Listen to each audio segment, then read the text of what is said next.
Aujourd'hui est 3 mai 2025. C'est une date importante pour Formatel, c'est Formatel. Et une date importante aussi pour ceux qui sont en Haïti, qui ont lutté corps et âme pour que Formatel puisse voir le jour. Une date importante pour ceux qui sont ici au Canada en 2018, qui ont institué Formatel ici au Québec. C'est avec un grand honneur, un plaisir et beaucoup de reconnaissance que je me tiens aujourd'hui debout devant vous sur Zoom et en présentiel, vous qui êtes là avec moi, pour vous dire merci. Merci de célébrer ce jour avec nous. Merci d'être là et merci d'être fidèle avec Formatel et ses Formatel. Ce n'est pas facile. C'est un long parcours, 20 ans dans la vie d'une institution pour une femme de moins de 30 ans. Donc, vous pouvez comprendre que le combat a été long. Donc, Formatel a officiellement, officiellement 20 ans aujourd'hui. Donc, aujourd'hui, nous aurons un programme aussi chargé pour vous, chargé en émotions d'abord, ce que le parcours de ces formatels avec nos partenaires, nos étudiants, et il y en a ici, il y en a qui vont écouter l'enregistrement plus tard. Les émotions, car Formatel qui a vu le jour en 2005 dans des situations en Haïti catastrophiques, on pensait que c'était catastrophique, et cette année, en 2025, c'est encore pire. Et c'est vrai qu'on n'est pas en Haïti, mais on dessert, on est encore attaché avec les étudiants en Haïti. Donc, c'était vraiment 20 ans de défis, 20 ans d'apprentissage, 20 ans de résilience. Donc, avec les services, surtout qu'on veut s'engager, c'est-à-dire former des personnes qui sont déjà sur le marché du travail ou bien outiller ceux qui ont terminé leurs études secondaires pour la formation professionnelle pour qu'ils puissent intégrer le marché. Donc, c'était ça les défis et ça reste les mêmes. Que vous soyez en Haïti, vous rêvez d'aller travailler en Haïti ou venir travailler ici au Canada. Donc, c'est toujours les mêmes défis. Donc, quand nous avons fondé Formatel en 2005, c'était un rêve modeste hein, parce que on pensait que une femme, à l'époque, j'étais toute seule, donc j'avais vraiment de solides partenaires. Donc, je veux citer M. Jean-Marie Erinac, depuis à bord. On a eu à bord de jeunes tels que Zéphirin, que je veux honorer aujourd'hui junior, même s'il n'est pas là avec nous, sa sœur Nathalie, qui était là avec nous comme intervenante en langue et en informatique, surtout en informatique et junior en langue. Donc, c'était vraiment des deux jeunes avec plein d'ambition, mais peu de ressources, peu de soutien. Mais on voulait surtout donner aux jeunes et aux adultes des outils pour apprendre un métier, pour devenir autonome, afin de participer à la construction de leur vie et de leur pays.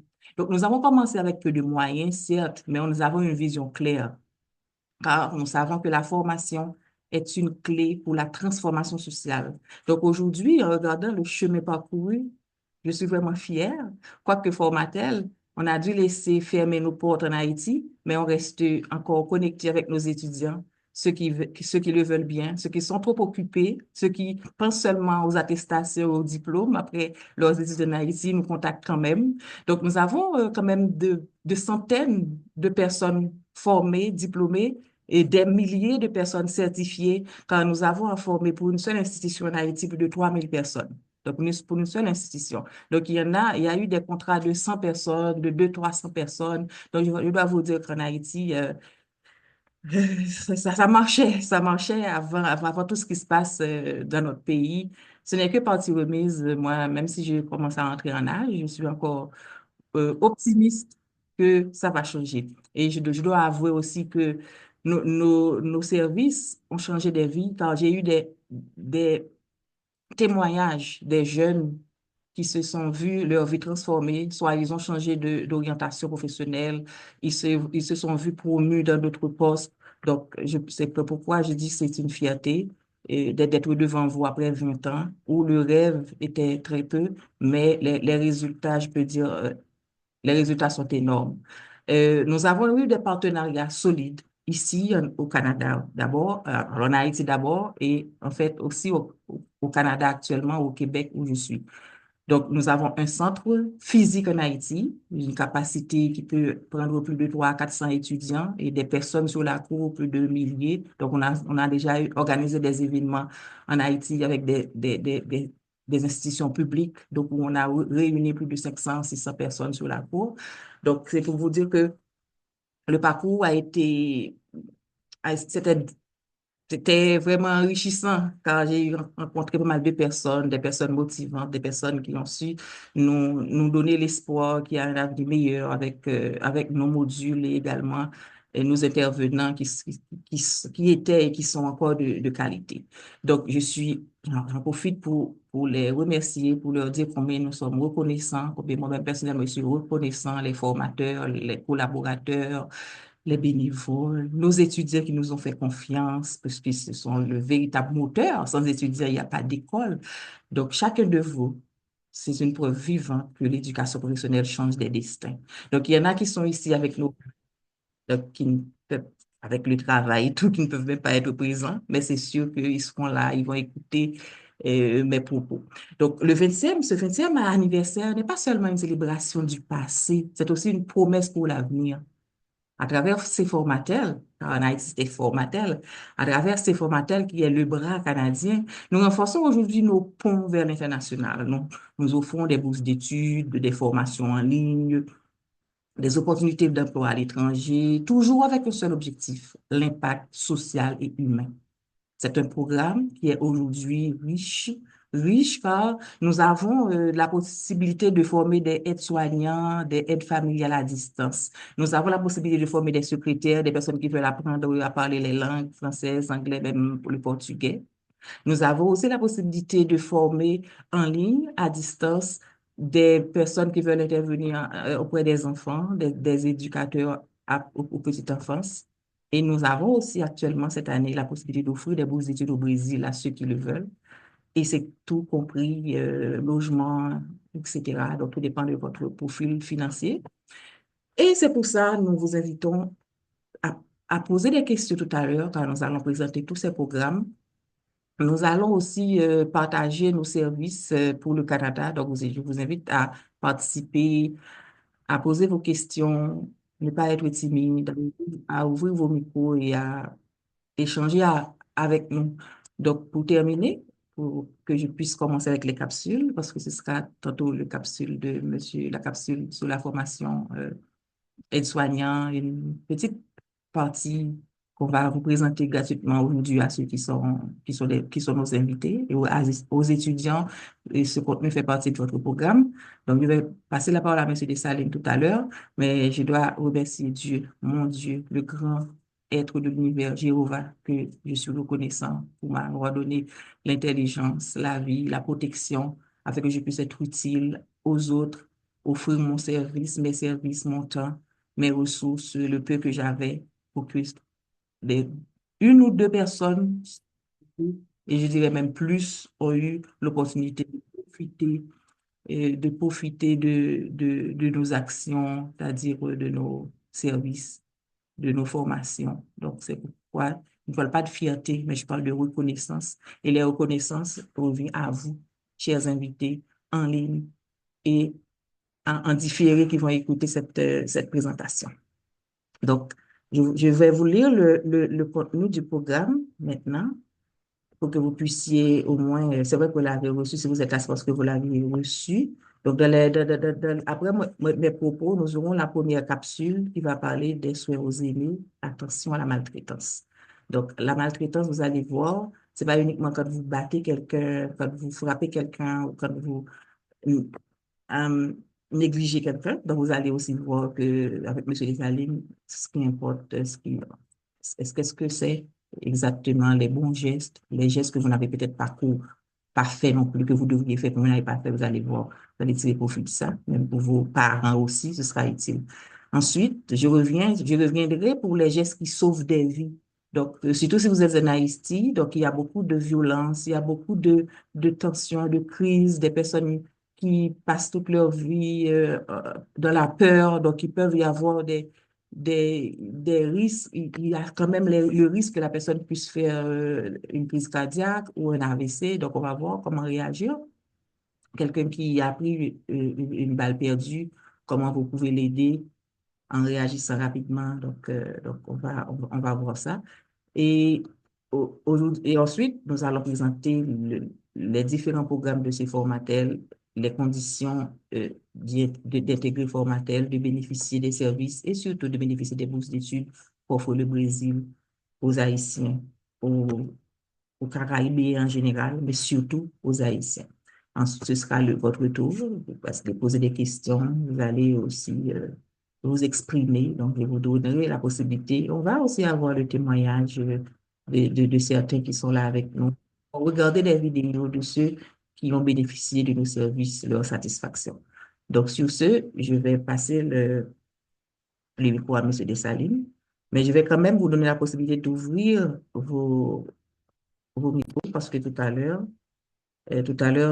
j'avais fermé la possibilité que vous puissiez ouvrir vos micros. Laissez-moi. Si vous avez la parole, ou si vous avez une question, vous pourrez tout à l'heure ouvrir vos micros. Mais en attendant, c'est le tour de M. Dessalines. Bonne audition.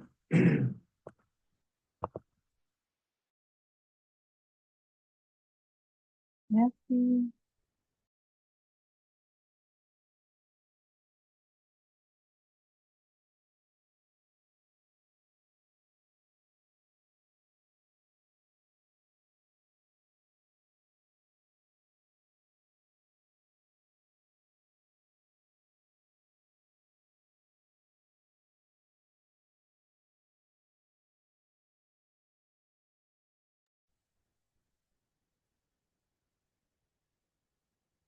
Alors, je salue les étudiants en particulier et ensuite les invités qui sont présents ici.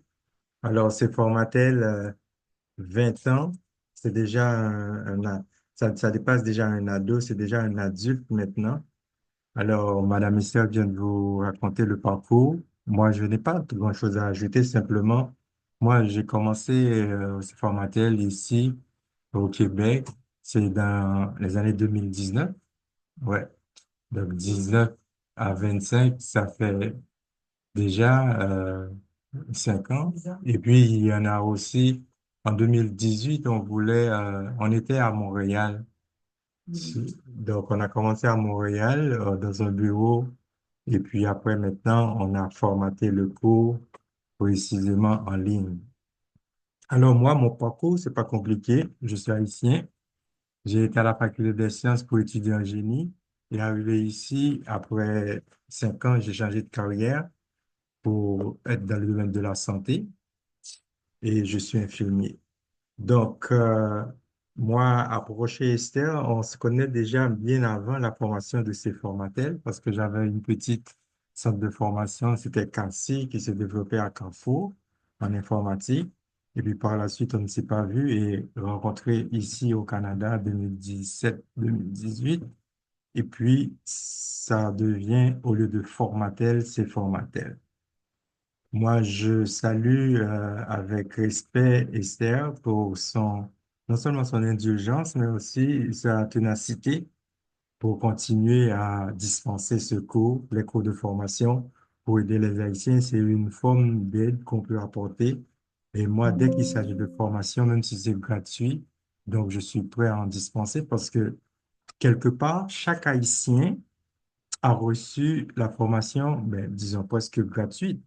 Parce que si on était à l'Université de l'État, on n'a pas payé beaucoup vraiment par rapport au coût que devrait avoir une formation. Moi, j'ai passé 5 ans à l'Université d'État d'Haïti, faculté des sciences. Ben, en gros, je peux dire que j'ai payé 10 000 $. En gros, parce que chaque année, c'est comme faculté de l'État, il y a un versement qu'on fait. Et pendant 5 ans, bon, moi en particulier, c'était plus que 5 ans parce qu'en 86, il y avait un arrêt de travail. On sait ce qui s'était passé en 86 en Haïti. Mais sinon, moi, je trouve que c'est une obligation à chacun de retourner la balance envers le pays.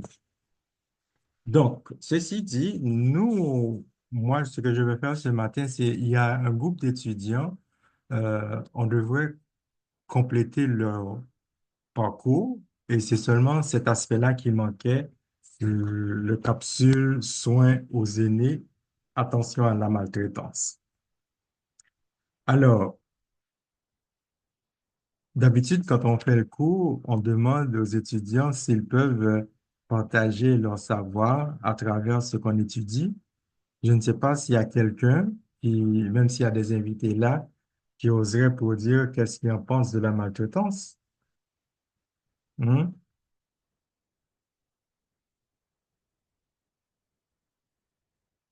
Bon, le silence, mais OK. Donc, j'ai partagé mon écran avec vous. Soins aux aînés, attention à la maltraitance, parce que le programme doit terminer. Alors, la maltraitance, ici, on parle bien de la maltraitance, non pas sur des enfants, mais c'est sur des personnes âgées. Alors, on définit la maltraitance comme une, si vous voyez mon écran, je vais descendre dessus.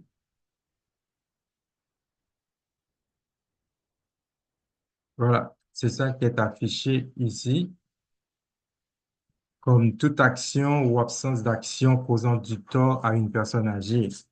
Mais on peut ajouter aussi que la maltraitance sur une personne âgée se manifeste par des gestes, des paroles, des actions, ou quand on omet de placer une action pour une personne âgée. C'est-à-dire, si on devrait faire, on ne le fait pas. Ça aussi, c'est une forme de maltraitance. Si on devrait le dire, on ne le dit pas. Quelque chose qui devrait être fait ou dit. Donc, ça peut porter atteinte aux droits de la personne en question, aux besoins ou à la santé de la personne âgée en question.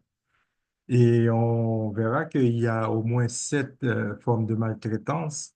On a, elle peut être physique, psychologique, elle peut être d'une manière de forme financière, sexuelle, institutionnelle ou négligence. Et aussi, comme on avait dit tantôt, si on devrait, mais ça n'a pas rentré dans la négligence, si on devrait faire ou on ne le fait pas, donc c'est une forme de négligence qui est considérée comme une forme de maltraitance. À partir de ça, quand on est préposé, surtout parce que le cours, c'est la formation pour les préposés, mais c'est dans toute la chaîne de la santé, commencer par le médecin, les infirmiers auxiliaires, les préposés. Mais le fait que notre cours, c'est un cours de préposés, et puis vous, en tant que préposé, vous êtes continuellement en contact avec les personnes âgées. Alors à ce moment-là, dans notre formation, on aimerait, ou du moins c'est ça qu'on veut vous faire entrer dans la tête, disons ça comme ça, que le fait que vous êtes en contact, des fois, il y a des attitudes ou bien des comportements qui, sans vous vous rendez pas compte, peut être interprétés comme une forme de maltraitance. Je peux prendre un exemple rapidement. Vous travaillez avec Madame Tremblay, vous êtes là pour lui administrer des soins, mais Madame Tremblay est aveugle. Il y a une cloche dans d'autres parties qui sonne. Vous avez fini avec Madame Tremblay et à un moment donné, Madame Tremblay, pour une raison quelconque, n'avait pas porté ses lunettes et les lunettes se trouvent sur la table. Madame Tremblay essaie de les trouver. Vous ne voulez pas manquer la cloche qui sonne. Vous dites dans votre tête que Madame Tremblay va finir par trouver tâtonnement puisqu'elle est assise devant la table ses lunettes. Ça arrive des fois, j'en ai vu des préposés de comporter, ben, je prends un exemple comme ça, mais il y en a d'autres qui sont encore plus cocasses. C'est-à-dire, c'est une forme de négligence en pensant que la personne a de l'aptitude pour pouvoir exécuter ses besoins et puis vous déplacer dans l'esprit de retourner tout de suite. Il y a une forme très subtile, mais il y en a encore d'autres qui sont plus convaincants. Autrement dit, des fois, pour le cas d'une personne qui fait de la sclérose en plaques, pour une raison quelconque, vous savez que elle ne peut pas activer tous ses mouvements. Autrement dit, c'est comme si soit elle est toujours raide, donc c'est à vous de faire les mouvements pour elle, c'est-à-dire de tourner, tourner. Et la personne a eu ses besoins et vous prenez du temps vous le laissez en dernier pour pouvoir accomplir vos tâches, passer l'heure, parce que vous savez qu'elle va pas bouger, elle va vous attendre et vous faites patienter. Donc, tout ça aussi, c'est une forme de maltraitance. C'est pour ça qu'on a défini à peu près 6 domaines: physique, psychologique, financière. Bon, financière, il y a toute une panoplie d'exemples. Sexuel, c'est rare, mais c'est arrivé dans le domaine de la santé. Institutionnel, donc, c'est pas forcément vous, c'est plutôt les responsables de l'institution, parce qu'eux aussi, ils ont des devoirs envers les résidents, mais ça arrive que c'est pas fait. Alors, donc, comment peut-on discerner des signes de maltraitance envers une personne âgée? Eh bien, quand il y a des blessures fréquentes ou inexpliquées, il y a des bobos, comme on dit ici, donc on n'arrête pas, c'est pas comme le fait que la personne est restée allongée sur le lit, il y a des plaies qui commencent à se développer. Non, mais des fois, c'est des blessures qui sont tout à fait évidentes, mais on n'arrive pas à trouver une explication de ça. Le fait aussi d'isoler la personne. Des fois, on laisse dans la salle à manger en pensant qu'elle pouvait, sur le fauteuil roulant, qu'elle pouvait retourner. Des fois aussi, c'est la peur, le retrait social. Ben, puisque Madame la douceur, elle est tellement douce, elle ne parle pas souvent, pourquoi l'amener dans la grande salle où tout le monde participe? Elle va rien dire. Ça, c'est une forme de retrait social.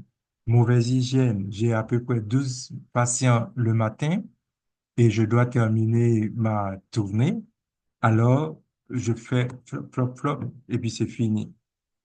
Ça aussi, c'est une forme de maltraitance qui peut être inscrite dans la maltraitance de une forme de négligence. Et aussi, ça peut être physique aussi parce qu'une mauvaise hygiène peut entraîner des plaies. Ensuite, il y a des signes de maltraitance qu'on peut voir à partir de l'anxiété et de la dépression. Madame, lors de son arrivée, elle était très joviale, elle participe à tout, elle parle, mais des fois, il y en a qui parlent tellement trop, mais quand ils parlent, c'est oui, oui, oui, oui, et puis on laisse aller. Donc, ça rend Madame un petit peu déprimée. Ça aussi, c'est une forme de maltraitance. Là où on est ici au Canada, il tient ça à cœur. Statistique Canada a même répertorié à peu près 10% des personnes âgées subissent une forme de maltraitance. C'est quand même beaucoup. Sur chaque 100 personnes que vous prenez, il y en a 10 qu'on maltraite. Ça devrait être zéro parce que c'est une personne âgée, mais il y en a 10%. Alors, ce qui est pire, c'est qu'il y en a, comme on dit tantôt, là, si on a des signes et symptômes, comme les blessures fréquentes qui sont inexpliquées, ou bien mauvaise hygiène, on voit l'état de la personne qui est anxieuse, donc c'est évident, mais plusieurs cas ne sont jamais déclarés. Des fois, même la personne âgée qui est victime de la maltraitance, elle a honte, elle a peur, surtout si c'est une maltraitance sous forme sexuelle. Quand je dis sexuel, ne pensez pas que c'est les préposés masculins qui abusent des personnes âgées, féminines. C'est vice-versa. Ça peut être autant masculin, autant que féminin. Mais la personne âgée a honte de déclarer ça, même envers sa famille. Et des fois, elle a peur pour ne pas perdre la place parce qu'elle aime l'établissement, mais elle est victime, elle accepte, elle tolère de supporter ça pour qu'on ne le renvoie pas à une autre place. Et il y a aussi des fois, c'est la dépendance. Ben, ça peut être de leurs membres de la famille aussi, c'est pas seulement les préposés qui font des actes de maltraitance envers les personnes âgées. Et enfin, où est-ce qu'on peut aller déclarer quelque chose? Eh bien, il y a des références légales canadiennes contre ça. Il y a la Charte canadienne des droits et libertés, droit à la sécurité et à la dignité. Des fois, nous, la majorité de nos étudiants, c'est comme des Haïtiens. Des fois, nous, en Haïti, c'est comme, on dit, ah, grand moun nan, ça grand moun nan, tu as fait que les grands moun nan là. Autrement dit, la personne âgée, c'est comme si elle n'a pas ses droits, ou du moins au niveau de la dignité, on néglige ça un petit peu. Donc la charte canadienne, lui, a bien élaboré tout ce qui doit être fait dans ces domaines-là. Et d'un autre aspect de la maltraitance, il y a le code criminel qui rentre en jeu. Il y a des sanctions quand on mène des enquêtes pour aboutir aux accusés. Donc, les auteurs de violences, négligence, exploitation, eh bien, il y a des sanctions qui sont bien définies au niveau du code criminel. Maintenant, comme la majorité des fois, nous, notre cours pense à ceux qui veulent venir installer au Québec. Alors, Québec, c'est une des 10 provinces du pays Canada. La loi sur la protection des personnes en établissement, comme les CHSLD, ces centres d'hébergement, soins longue durée, on sait que la personne va recevoir des soins, mais c'est pas des soins qui va lui rendre bien portant par la suite. C'est pour ça, c'est des soins de longue durée jusqu'à la mort. Eh bien, il y a des lois qui sont définies pour la protection des personnes âgées. Et les établissements, il y a ce qu'on appelle maintenant les RI. Ce sont des ressources intermédiaires. Autrement dit, la personne n'est pas trop malade pour être à l'hôpital, mais elle n'est pas trop bien portante aussi pour rester chez elle. Donc, on les place dans des ressources intermédiaires. C'est comme une famille ou bien une entité qui s'occupe des personnes âgées, mais qui sont pas tellement trop malades, mais ils sont pas assez bien portants pour rester chez eux. Alors, ça aussi, il y a des lois qui sont définies sur la façon de traiter ces personnes-là. Et nous, en tant que professionnels, commencer en haut de l'échelle, les médecins, les infirmières, les préposés, c'est une obligation à nous de signaler toute forme de maltraitance qu'on arrive à déceler envers une personne âgée. Est-ce que vous avez une question jusque-là?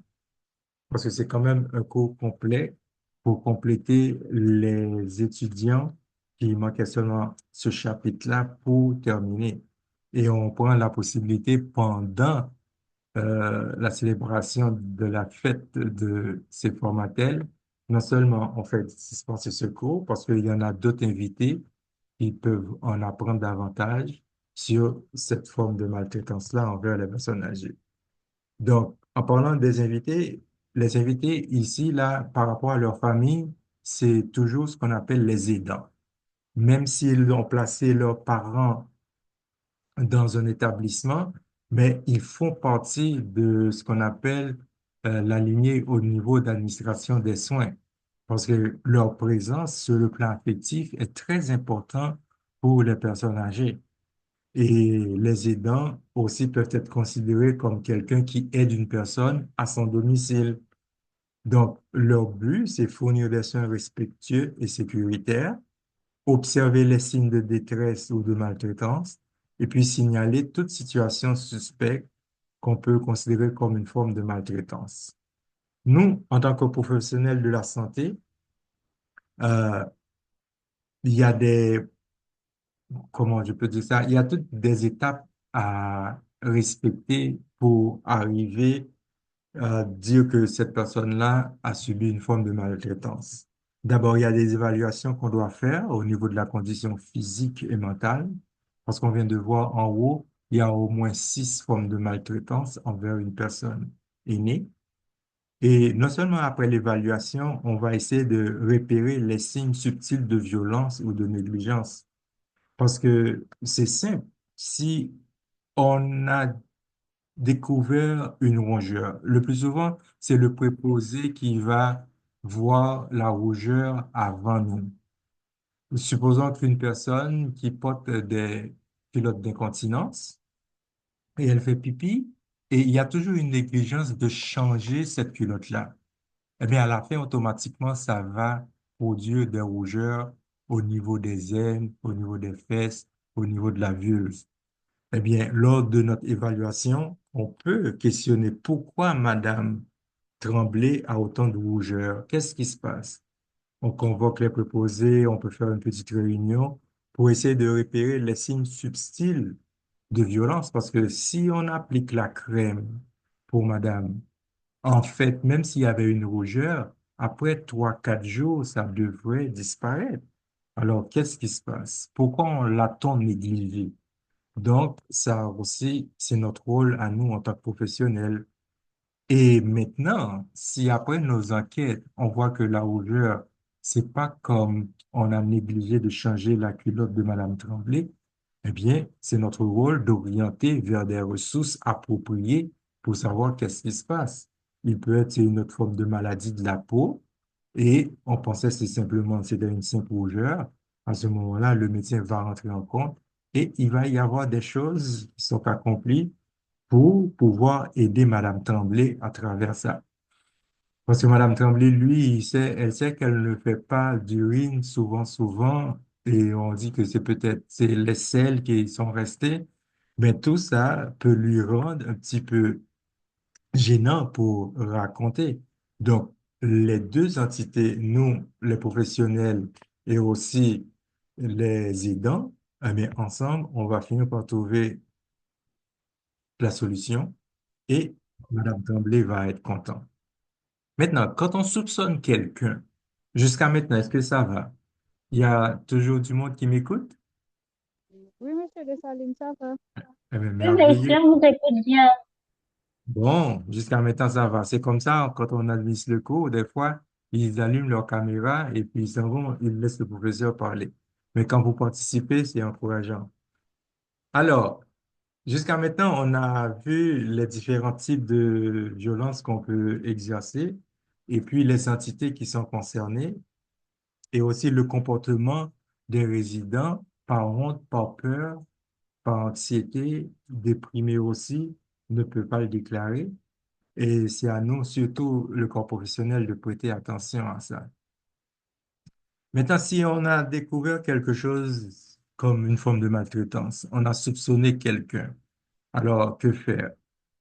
D'abord, il faut toujours écouter la personne aînée parce que la personne aînée, même si des fois elle ne parle pas, mais elle observe, elle sait qu'elle est dans, genre, quand je dis dans le forme générale, elle sait qu'elle peut poser qui essaie de la maltraiter. Et n'oublie pas, je dis que la maltraitance peut être sur forme verbale. Et c'est ça le plus souvent qui capte l'esprit des personnes âgées. Vous arrivez dans une chambre, vous entrez, et puis, sans ne même pas saluer la personne que vous allez administrer des soins, et puis vous commencez. Vous parlez, vous commencez, vous faites votre travail, et puis vous partez. Quelque part, c'est une forme de maltraitance, parce que psychologiquement, elle se prend pour qui? Parce que tu viens, c'est comme un sac de paille, donc tu soulèves, tu déplaces, tu le mets, et tu finis. Au revoir. Mais c'est une personne que vous êtes en train d'administrer des soins. Il y a quand même les usages qu'il faut respecter. Donc, le bénéficiaire peut penser que c'est une forme de maltraitance. À chaque fois qu'elle rentre là, elle ne me parle pas, elle fait son travail, ensuite elle s'en va. Au fond, il n'y a pas de problème, mais si c'était un robot, mais c'est une personne, il y a toute une approche, on a fait ce cours-là déjà, il y a toute une approche, même quand vous allez administrer des soins. Donc, il faut mettre la personne dans une condition agréable et acceptable pour que. Et puis, des fois, les conséquences, eh bien, la prochaine fois que vous venez dans la chambre de cette madame-là, vous voyez, elle veut pas participer, elle ferme ses chambres, elle veut pas collaborer. Quand vous le dites de se lever, elle veut pas, elle reste. Donc, ça, c'est les conséquences quand on ne partage pas avec la personne qu'on est en train d'administrer de soins. Et puis, l'autre chose aussi, s'il y a des signes qui se présentent, ben, elle a des douleurs là où elle ne devrait pas en avoir, et puis vous voyez des marques, des rougeurs, eh bien, il y a des choses à faire. On peut appeler Info Santé. Ça, c'est si on est à la maison, là. On n'est pas dans un CHSLD ou RI. On peut appeler le CLSC aussi. Ici au Canada, il y a la ligne aide à biosémie. On peut appeler. Et ça, c'est pas seulement le préposé, il peut faire ça n'importe quel élément dans le chaîne parents, préposés, infirmières, médecins, etc. Mais le plus souvent, le corps professionnel essaie de découvrir c'est quelle en est la cause avant d'arriver jusque-là. Mais un aidant qui va chez un particulier pour lui administrer des soins, voir des choses, l'aidant peut soit appeler Info Santé, CLSC, ligne LAAA, ligne d'aide abus aux aînés. Et là, on fait le tour sur la maltraitance en gros. Donc, moi, je fais confiance à mes étudiants, mais on ne sait jamais. Donc, on a abordé tous les aspects sur ce domaine-là. Si vous voulez des détails, ben, on en trouvera. Il y en a gogo dans des livres d'ouvrages que vous avez. Il y en a un chapitre sur ça. Mais là, on fait un résumé. Et aussi, en fait, vos autres, si vous voulez en savoir davantage, eh bien, vous pouvez nous appeler et aussi vous pouvez aller sur le net maintenant, il y a beaucoup de documentation. Donc, ça, c'est ma participation pour aujourd'hui avec les 20 ans de ces formatels. Donc, au moins, j'ai accompli ma tâche concernant ce cours-là. Et si vous avez des questions plus pertinentes, on est toujours disposé, comme d'habitude. Vous pouvez toujours écrire à Madame Estelle à travers euh, la voix, l'application WhatsApp. Donc, on va vous répondre là-dessus. Mais pour le moment, est-ce que ça va? Je vois. Tamgwa Daniela. OK. Oui, monsieur, Voilà. Eh bien, sur ce, moi, je repasse le micro à Madame Esther et on vous souhaite une bonne continuité. Et à tous les invités aussi, s'il y a quelque chose qui a été dit que vous voulez approfondir, on est toujours disponible parce que c'est une école. Même les adultes, les petits, les jeunes sont toujours les bienvenus. Alors, passez une bonne journée et je passe le micro à Madame Esther. merci, monsieur Dessalines.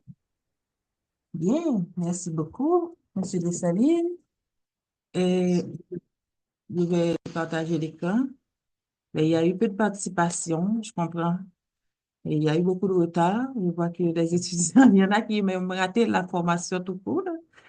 Ordinairement, on commence à 11 heures pour les cours. Aujourd'hui, on a commencé à midi. Malgré ça, on n'est pas là. OK. Donc, il y en a qui sont en stage. J'avais aussi oublié de demander, une- de demander pour eux une motion, une permission de ne pas aller au stade aujourd'hui. Donc, je vais puis prendre une pause et puis je reviens avec le reste du programme.